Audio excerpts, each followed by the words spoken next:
ফিলিস্তিনি স্বাধীনতাকামী সশস্ত্র সংগঠন হামাসের নেতা ইসমাইল হানিয়াকে হত্যা করার নির্দেশে ইসরায়েলে সরাসরি হামলা চালানোর নির্দেশ দিয়েছে ইরানের সর্বোচ্চ নেতা আয়াতুল্লাহ আলী খামেনি। যুক্তরাষ্ট্রের গণমাধ্যম নিউ ইয়র্ক টাইমস এ বিষয়ে একটি প্রতিবেদন প্রকাশ করেছে।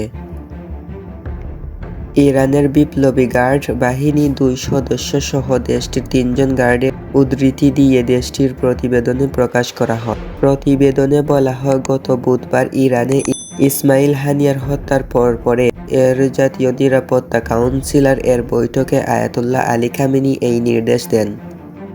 গতকাল ইরানের মাটিতে হামাসের প্রধান ইসমাইল হানিয়াকে ফিন্নি স্টাইলে হত্যা করা হয়। চাঞ্চল্যকর হত্যাকাণ্ডে ইরান হামাস সরাসরি ইসরায়েলকে অভিযুক্ত করেছে। তবে ইরানে নতুন প্রেসিডেন্ট এর অভিষেক অনুষ্ঠানে যোগ দিতে এসে ইসমাইল হানিয়ার হত্যার সঙ্গে ইসরায়েলের কোনো হাত আছে কিনা সে বিষয়ে স্বীকার বা অস্বীকার কোনোটিই করেনি ইহুদি এই রাষ্ট্রটি।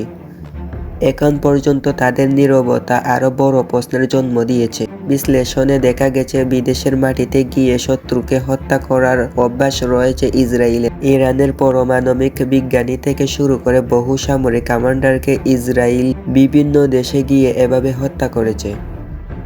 কোনো হত্যাকাণ্ড তারা গোপনে করেছে, কোনো হত্যাকাণ্ড আবার তারা প্রকাশ্যে করেছে।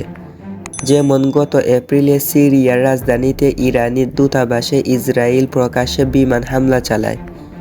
এতে ইরানের সর্বোচ্চ পর্যায়ের বেশ কয়েকজন কমান্ডার নিহত হন। প্রতিশোধমূলক তৎপরতা ইরান ও ইসরায়েলকে ক্ষেপণাস্ত্র ও ড্রোন হামলা চালায়। গত 10 মাসে মুসলিম বিশ্বের চোখের সামনে গাজায় গণহত্যা চালিয়ে আসছে ইসরায়েল। এর প্রতিশোধে শুধুমাত্র ইরান প্রত্যক্ষ ও পরোক্ষভাবে পাল্টা হামলা চালিয়ে একটা ভারসাম্য আনার চেষ্টা করেছে ইরান। আন্তর্জাতিক গণমাধ্যমের তথ্য অনুযায়ী আয়াতুল্লাহ আলী খামেনির নির্দেশের পরপরই ইসরায়েলে হামলা চালানোর ব্যাপক প্রস্তুতি নিচ্ছে ইরানের সশস্ত্র বাহিনী। যে কোনো মুহূর্তে ইসরায়েলের রাজধানীতে ইরানের ড্রোন ও ক্ষেপণাস্ত্রের হামলা চালানো হবে। সামরিক বিশ্লেষণরা বলেছেন, ইসরায়েলের মাটিতে এসে ইসমাইল হানিয়াকে হত্যা করার যে অপরাধ ইসরায়েল করেছে তার জের ধরে ইহুদি রাষ্ট্রটিকে হয়তো চড়া মাশুল দিতে হবে।